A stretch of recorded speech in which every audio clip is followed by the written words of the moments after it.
We are back here with Front Office U Fridays, here with a special guest, here also with a co-host, Thomas. Thomas, how is everything going today? Everything's going great. Good to see you again, Victor. How are you doing? I'm doing well. I'm really excited to be able to have this guest on, and Thomas is using his new computer here, so he's going to definitely feel a little bit more excited for the podcast, better quality. You can definitely see our guest much better as well. AI too. There we go. A lot of things going his way there. So, with that being said, we're here with Cameron Kovach, VP Ticket Sales and Service at PBR. Cameron, how's everything going today, and how's the job been going so far? It's going well. Yeah, thanks for having me. Really appreciate it. Job's going super well. Always very busy, as you can imagine, professional bull riding. We run events year round. So I believe we are in Nashville this weekend. So team's getting ready for that. And then we'll be in Austin the following weekend. And we're kind of in our little circuit right now. That's exciting. Professional bull riding. All I know is like you obviously don't want to have like the red in front of a bull, and if you do, then you're definitely going to get targeted. But for someone who doesn't know much about professional bull riding, you guys obviously are constantly going different places in the U.S. When it comes to the ticket sales and service side, like how does that work on your end where you're able to get people obviously packed for these events? Yeah, great question. So professional bull riders, we have really two ends of our business. We have our core side and we have our team side. So the core side is more of the traditional tour. So that's the Unleash the Beast series, the Velocity Tour, runs from November, December, ends in May, ends at World Finals. World Finals is in DFW. Last year was at AT&T. This upcoming year, next May, will be at Dickies, which is in Fort Worth. The tour goes, think Madison Square Garden, Sacramento, like really big arenas across the country. It's very established. That's what we've been doing. It's our bread and butter since day one. And then the other end of our business is PBR Teams. So PBR Teams is a new take on bull riding. We're in our fourth season. It's like a team sport. So there's 10 teams, each has their own owner. There's teams like the Austin Gamblers, the Nashville Stampede, so on and so forth. And essentially it's five versus five, and then aggregate score wins. So when you're bull riding, rider gets a score and the bull gets a score. And if you make 8 seconds, they'll add up the bull score or the rider score. It can go from hypothetically 0 to 100, but typically it's like between 80 and 100. There's no such thing really as a 100 point ride. That'd be perfect. But they take the scores from the two teams, and then whatever team has it wins. And then that season culminates in Las Vegas in October with our team's championship. So with my team, it's a little bit complicated, right? I currently have a manager of ticket sales. I have four account executives underneath him. And it's really picking and choosing which events might need our help in terms of group sales or calling past buyers and having more of a targeted approach. Because some of our venues, yeah, like they do pretty well on their own. Some of them might need a little bit of help. And that's when we come in and we target it and we really go after it. So it's been a blast so far. I've been here for about a year and 4 months. And there's just a lot of opportunity. It's cool to be a cowboy, right? The whole Yellowstone effect. It's huge. Our company's seeing that. Other Western companies are seeing that, and we're kind of riding that wave. It's exciting you brought that up too. The fact that you're able to go to different markets and really learn like how to sell because as we all know on the ticket sales service side, every state you go, every area you go, it's different, just the way you approach. Like more on the East Coast, as far as I know, I haven't ever sold over there, but it's very more kind of straight to the forward of like, hey, we want to buy tickets, this is what we want to do, don't screw me. And then on the, West Coast, it's different where it's like yeah, we're just trying to like be part of like the family in a way, and like we obviously need to make sure it's priced well. And so I think it's cool for you where you're able to, like you said, different events, figuring out where you need to have your account executives focus towards for selling and working in the a league myself, like that's huge. Is just trying to find groups and people that are going to want to be able to come out there as a family or as a group overall, and then on top of the bull riding point score and everything. definitely not the way I would go because I could never do that. I think at bars and stuff, you'll see it, and people last for like 2 seconds, 3 seconds, and I'm like, that's just not even realistic to what they're going through. So the fact that there's a huge pointing system, they're constantly competing is incredible. I know myself just could not ever be able to do that because I think I would probably die or something, be the first one to do that. So, but with that being said, obviously it didn't start there. You have had a long journey, and the biggest part about everyone's career is the college they go to. You chose to obviously go to two universities. You went to Niagara University and Mississippi State University. I'm glad I said that right. It's a hard one, but what kind of made you make those decisions for yourself and your career? Yeah, Niagara, my father actually went to Niagara way back, and that kind of introduced me to the thought to going to Niagara, and then looking into it and visiting campus, and from a young age, I realized like I had the passion. I wanted to work in sports, right? I didn't really know what that meant, what I wanted to be. Definitely wasn't thinking about ticket sales, but knew I wanted to work in sports. So I was looking for a sport management department. So when I went to Niagara, I fell in love with the campus, fell in love with the department, and it was the best time I could have asked for, right? Like great school, great program. They had a requirement for, I believe it was like 800 like practical hours in the industry, which I think like that played into heavily like helping me get the experience needed to help me eventually get that starting position or what have you. So that was great. Mississippi State was more out of a somewhat of a convenience factor. My family had actually moved to Mississippi. My father was the chief financial officer for the Mississippi Band of Choctaw Indians in the state of Mississippi.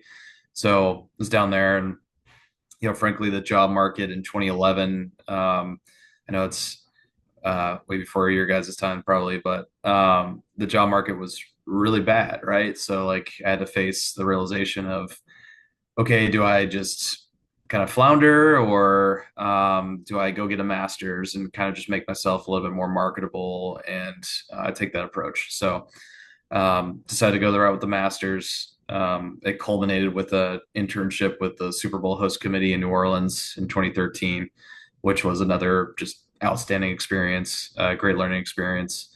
And both that and the practical hours I got at Niagara really helped me, I guess, gain that necessary experience to eventually help me land, my first role in sports.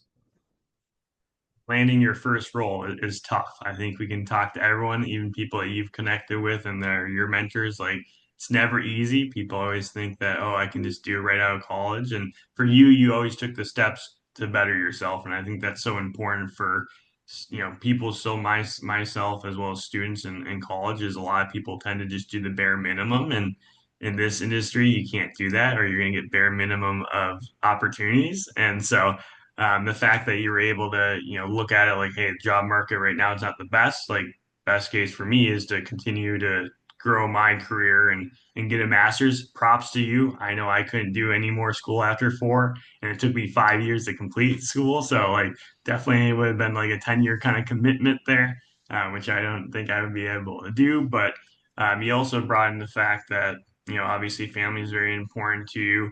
Was there someone that really like kind of pushed you in more of the sports side, or was there any like sports you played when you were younger that kind of said, hey, or made you feel like, hey, this could be an opportunity for me to really look? Yeah, great question. I played football in high school, nothing too crazy. Obviously, like I'm more fit for the business side than the playing side, which is I think how everybody would like it. But I think it was just more of a, as I was a kid, like probably much like you guys, like I loved watching sports. I loved following it. I had my teams, like I was a big like stats junkie and like following that. And I think initially when I was a kid, I was like, I want to be a sports agent. So I was thinking like, okay, like I want to go into that. And then, I found out it would be really complicated and go, like law school and stuff. I was like, yeah, I don't know. So it turned into like I really don't know what end of it, but I just want to work for a sports organization, which as you guys I'm sure know and encounter, like that's a lot of people, and that's why the jobs are really hard to come by, right? Because everybody wants to work in sports. Everybody wants to work in sports. Um, Regardless of how much of a actual grind it can be. And there are really really fun moments. I love my job, but there are moments that it is a grind. Long story short, I think it was just interests as a child, and I'm a very like goal minded person, and like that was my goal, and like nobody was going to stop me achieving it, right? So I was just going to fight to get there, and I got there. No one's stopping you is incredible. Just if anyone takes anything away from this podcast, like that's so important, and I think it's always overlooked because people are like, "Well, I can't get to where that person is," but you have to think of the mindset like you, where it's like, "I'm going to get to that point. It might take a little bit longer. You might beat the other person moving forward in their career." But everyone's got a purpose, an idea, and for you, like I still think you could have went pro for football. I'm very you never know. You can surprise yourself. There's people out there that said they would never be able to go pro, and next, they're professionals in some kind of avenue, and maybe not necessarily a sport, but you are a professional in the sports industry with a great organization, and um, you talked about too, just like putting yourself in the right opportunities. And at your college, you had to do 800 hours of, essentially, showing that you were really determined to do that. What was some experience you got while you were in college that really elevated your, opportunities for once you graduated to have those opportunities in sports? Yeah, a couple of them. One was minor league baseball team, actually in the Pacific Northwest. I actually went to high school in the state of Oregon. So it was a short season single A ball club in Salem, Oregon, Salem Kaiser Volcanoes. I think they're now independent ball or what have you, but that was like the summer of my like freshman year, right? So didn't know anything. So I came in and it was like a ticketing internship, but learned a lot about frankly everything. Minor league baseball, you wear all the hats. So it was a lot of fun. The other summers, I worked at a golf course. And then I worked at oddly enough, like a water park one summer as well, which got me into the realm of guest service, operations, amusement park operations. So it's a lot of different environments and scenarios that I think just help me really understand like where I might want to go, where I don't want to go, and then also helping to start build that ever important network, which, as you know, like that's king in our industry, right? Like you got to build that network, you got to foster that network because our industry is so small. I can guarantee that there's people that you guys have talked to on this podcast that I probably know very well, because it's so small. It's like a brotherhood and sisterhood, which is great. I think that's what makes sports so unique and so awesome. Yeah, networking is huge. It's something that we are all passionate about. You are as well, right? And you have to foster those relationships, which, believe it or not, for me, like it was just kind of reaching back out to you, and after a long time, and I obviously on me for not doing that, but like knowing that you can trust on someone, and obviously when I was in college, you were one of the people I looked up to, so I could actually like push myself to that next level because.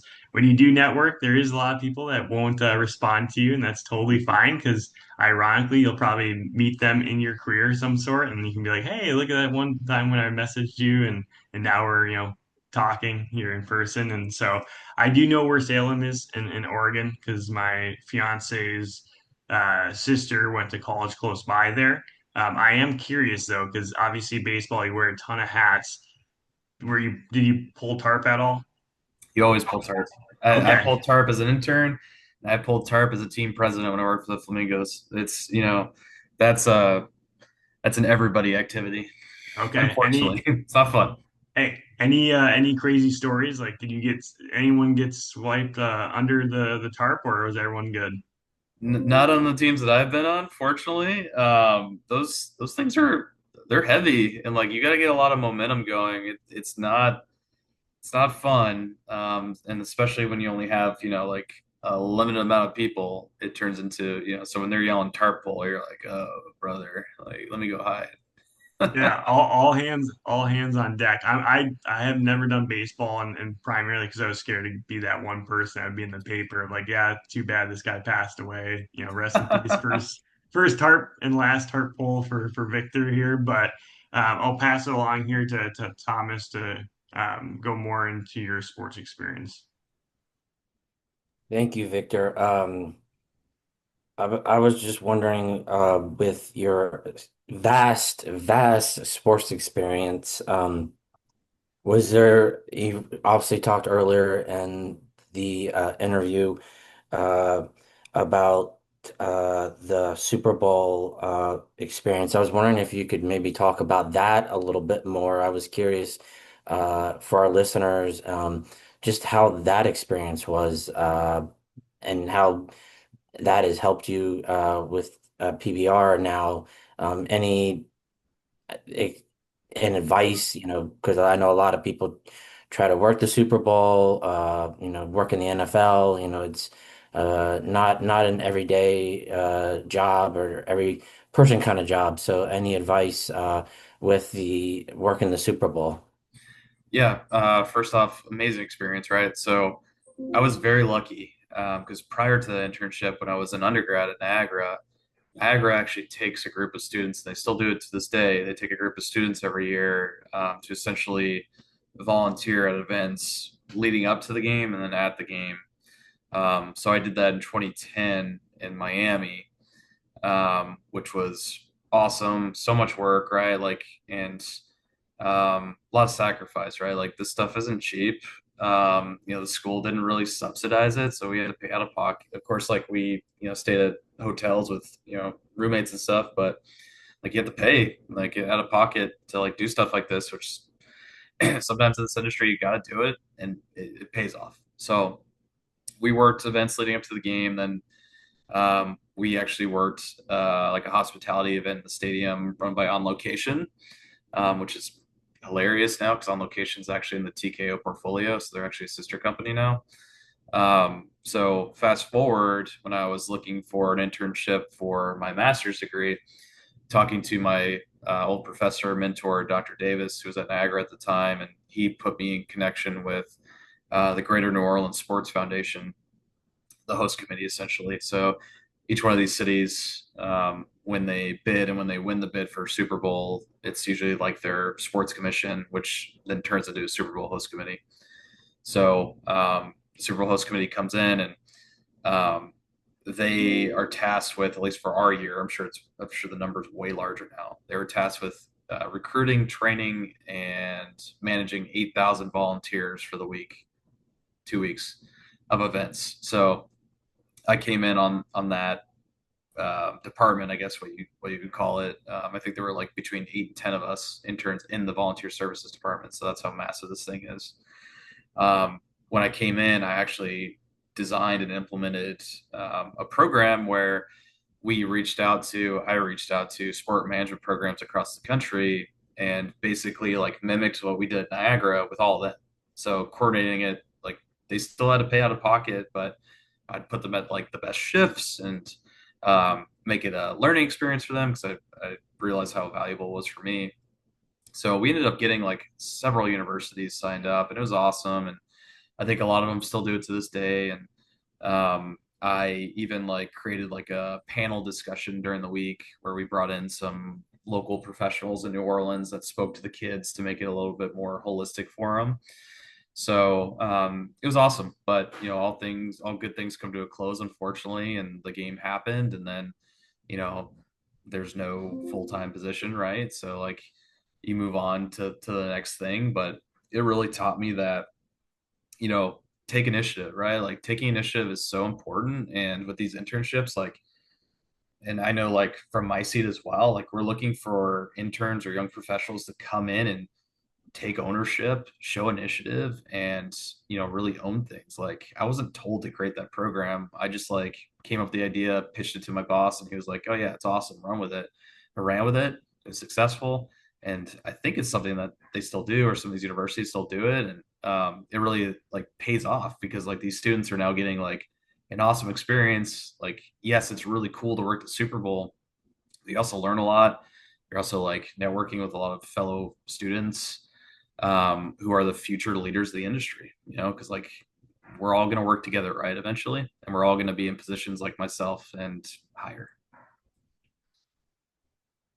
Yes, you bring up a really good point that I appreciate you mentioning, and to the listeners, students and people trying to get back into sports. You brought up a really good point. Sometimes you have to do things that you're going to have to pay for, like you said, some as the Super Bowl events, you had to pay out of pocket. A lot of the times, some of the events when you're trying to, get into sports or try to get somewhere within in this industry, you have to put your own mo money up. Sometimes I think a lot of people or individuals forget that, sometimes you have to do that, even if you're get to a certain level, you have to do that. So I appreciate you mentioning that because I think that's very important for listeners and other professionals to hear that because I think sometimes they forget that. So thank you so much for that. The moving on your other experience, I was wanting to ask you about your a very important job you had with the Florida Flamingos as the president. Wanted to know what your experience was like in that role. What did you learn from being president and I guess being in baseball and wearing, again, as Victor alluded to and you alluded to, wearing so many hats and having to do so many crazy things. Yeah, for sure. So Florence Flamingos. Yeah, it's a funny story, right? So like I'll tell it, and I'll try to keep it as brief as possible. But COVID hits, right? 2020. I was working for the XFL 2.0 at that time, really plotting my next move, right? Didn't really, like many people, was like, I don't know what I'm going to do. I mean, the world shut down, right? So I had two opportunities. One was with a minor league hockey team here in DFW to come in and be their VP of ticket sales. And the second was this, and it was from a phone call from my old boss when I was at UTSA in San Antonio. And he called me and said, hey, like myself and Steve DeLay, his mentor, they were going to buy a baseball team in Florence, South Carolina. And they're going to build a new stadium. The city's going to build a new stadium, and it's a good opportunity. And like, we're buying the team, and we want you to be the team president. I was like, okay, well, slow down. Like, I have no idea where Florence, South Carolina is. Like, take me from step one. Like, what are you talking about? So we talked about it a lot. I was able to get the wife on board. We went out to Florence. Florence is it's a great place. It's a smaller city. It's a city of like 35,000. It's about an hour 15 from Myrtle Beach. So it's known for being the halfway point between Miami and New York City, essentially. So we came in, I came in, and the team was actually the Florence Red Wolves, like Arkansas State, the Red Wolves. And they played at a local college, Francis Marion. It was actually a pretty beautiful ballpark, but it wasn't theirs, and just really wasn't appropriately run. It was run by like had one full timer on staff. So Steve came in, Steve and Brandon bought the team, brought myself in. The city ended up building a new stadium attached to a sports complex for us. And we did some great things. I built that thing up from just myself and a part-time employee to myself and five full-time employees. We were, breaking records in terms of corporate partnerships, ticket sales, sellouts, you name it. And a part of that was we had to rebrand the team to something that was more minor league baseball, right? And I don't mean that in a derogatory sense of the term at all. I mean that like it's got to be fun. So we were in this Coastal Plain League, same league as Savannah Bananas and the Macon Bacon. So we decided to go with the Florence Flamingos. We did that after a like contest where people could suggest names and vote for it. And we, I think we were the only men's professional team whose primary color was pink. I would venture to say that. The jerseys were like fluorescent. You could see them from like outer space sometimes, I would feel. But it was fun. It was doing like I mentioned earlier, like you do a little bit of everything from hiring a coach. Yeah, so as a team president, you're doing everything from hiring a coach to helping the coach identify players to identifying host families to actually house the players because the players don't get paid. because it's summer collegiate baseball, to selling partnerships, to selling tickets, to doing food and beverage ordering, to hiring interns, to writing entertainment scripts. Like it's literally everything. So to managing the P&L overall for the team, which I think like that was one of the major things that um, I think helped me in my development because managing a P&L like that gets you to understand like okay like here's our revenue sources, here's what we're bringing in, here's what we're spending. You get a real like 30,000 foot view of your organization, the health of the organization. So it was a blast. I was there for a couple of years. Ended up leaving. You know, my wife and I decided to start a family, and she has family, and I have family in Texas. So it just didn't make sense for us to stay in South Carolina. So we decided to take a new job and move back to Texas and move on from there. Perfect. That leads to my next question. With the job that you took with the uh, professional bull riding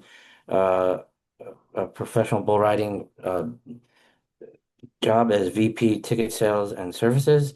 How has that, been since you've been there and, being acquired by TKO and being a part of that vast portfolio and all the resources that you guys have? I mean, that must be just exciting what you can do and your role.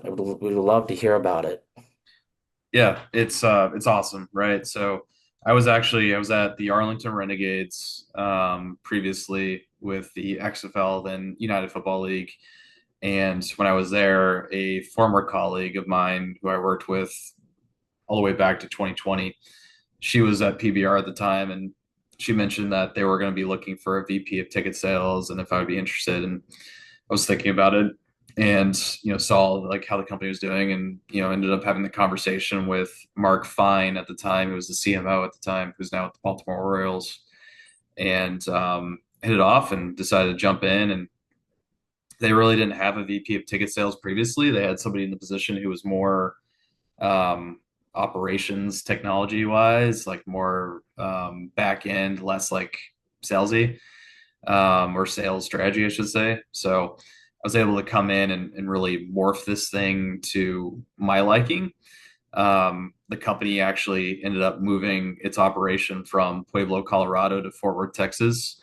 And as a result, there was some organizational shifts. So I was able to really take what was like a inbound customer service team and morph it more into an outbound ticket sales and service team, which has been really, really cool. So when I started here, we were owned by Endeavor.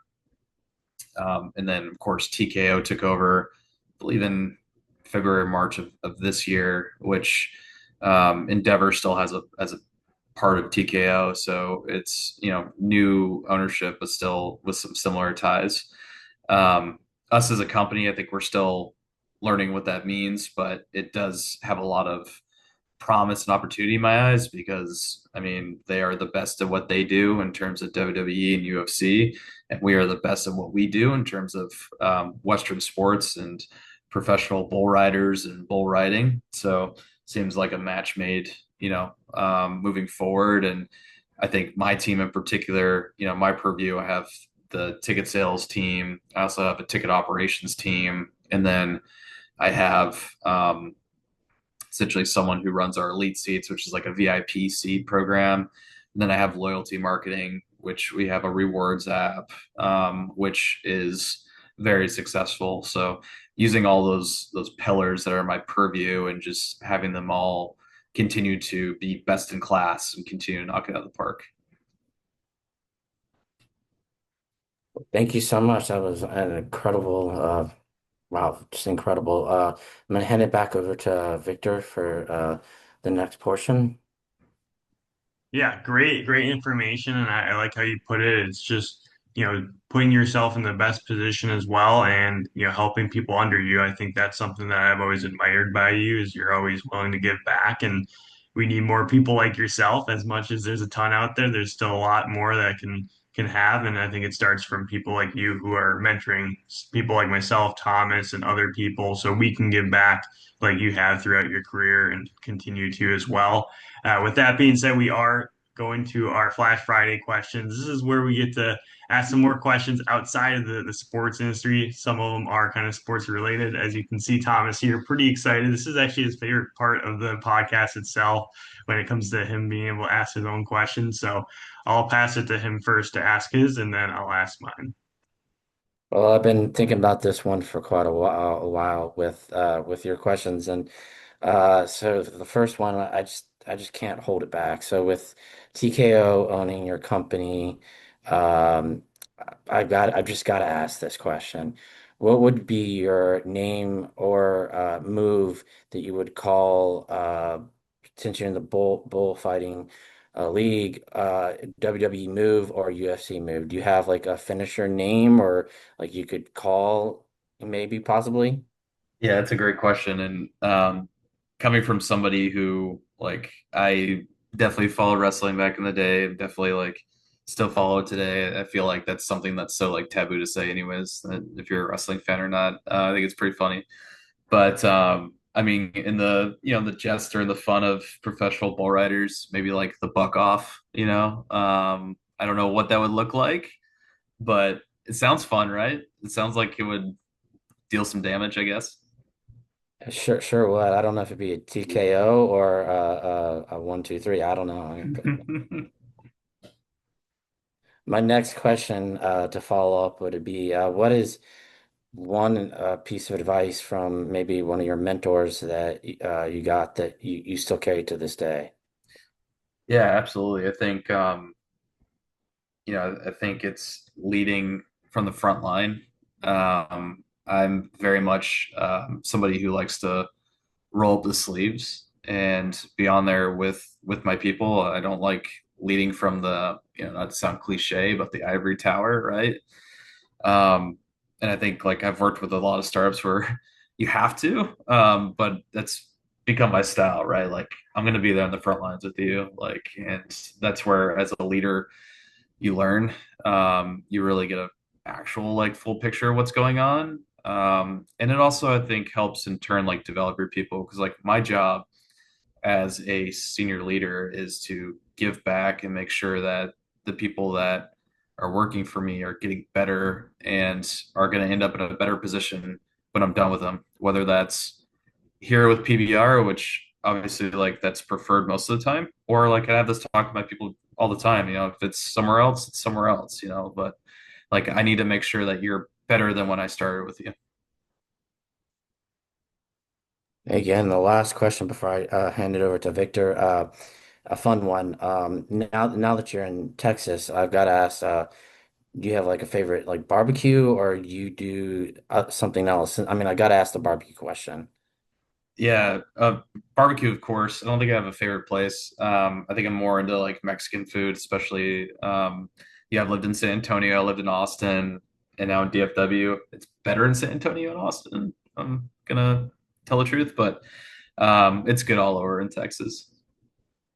Good. I forgot the Mexican foods. Definitely. I'm Mhm. jealous of you. But back over to Victor and thank you so much. Yeah, no doubt. Yeah, Thomas always asks great questions. That's I should have put myself first. But you did talk about obviously your family means a ton for you, your wife included. What's something since in sports we do not have really much time off when we do. So in your position, even so, you're higher up, so it's even harder to get time off. But if you were to get time off for say a day, you had unlimited money, you could spend it with your wife, and I don't know if you have kids, but your kids as well, where would you go and why? Yeah, good question. I do have kids. I actually have a 2.5 year old and now a 4.5 month old. I actually just got back from paternity leave about a month and a half ago. So honestly, it's gonna sound cheesy, but like going to visit like my siblings and their family and their kids and my kids' cousins, and just maybe just hanging out like on a beach together and just making sure that like my children and their children, the cousins are all together and have fun. I think it just makes it very like easy and simple, right? And it's something where maybe I could be a little bit more empty-minded, which I don't think happens at all, especially in my position. My mind's always racing with stuff, but that would be perfect in my eyes. Well, congratulations, man. I didn't know Thank that. you. See, we always learn things from these questions as well. And I think it's nice to just be able to relax with your family and I mean, ultimately grow up together. So you want to make sure you spend that time. And my second question, my last question here, I always ask it. If you ever listen to the podcast, you know, but NIL is huge, obviously, throughout the college atmosphere and continuing outside of college sports. But if you had an NIL deal, what would it be and why? Ooh, what a question. Um, that's a really good one. Maybe this is gonna sound really funny, but maybe with Chick-fil-A, just with their Chick-fil-A sauce, because like that thing, I literally put it on everything. My daughter actually calls it dad sauce, which is kind of her dad dip, which I think is hilarious. And if they could just pay me just in unlimited Chick-fil-A sauce for the rest of my life, I don't even need a dollar from it. Like, sign me up. Like, you can plaster Chick-fil-A all over me if you want, and I'll wear it for you, and I'll advertise for you. What a guy. Well, I hope Chick-fil-A is listening to this because they got easy marketing, Easy. especially, right? That's an easy collaborate plan, helps you, helps them. And yeah, the sauce by itself is crazy. I find it funny how he says, dad's sauce is Yeah, it's like I hilarious. invented it. I'm like, you're gonna be You really got to let trademark that, down in the man. future. You got to trademark it Yeah, before it goes viral. yeah. Well, that's awesome. I'm glad that Chick-fil-A has been actually a huge topic. A lot of people have been picking that. So yours was different because a lot of other people were just like, oh, the Chick-fil-A, fries or stuff like that. So the fact that you did sauce, definitely very Try to be unique there. unique, you know. Oh yeah, you're a unique guy. We obviously knew that. But before we wrap up the podcast here, how can our listeners reach out and further the conversation? And then what are maybe a couple pieces of advice for people who are trying to get in the industry or got out who are trying to come back? Yeah, I'm a big as you know, Victor, I'm a big LinkedIn guy. So um add me on LinkedIn, um, attach a message to it. Don't just do and this is, I guess, a piece of advice right there. Like, don't just add people without any context because sometimes it's weird. But even if it's like, hey, I heard you on a podcast, like, would love to connect.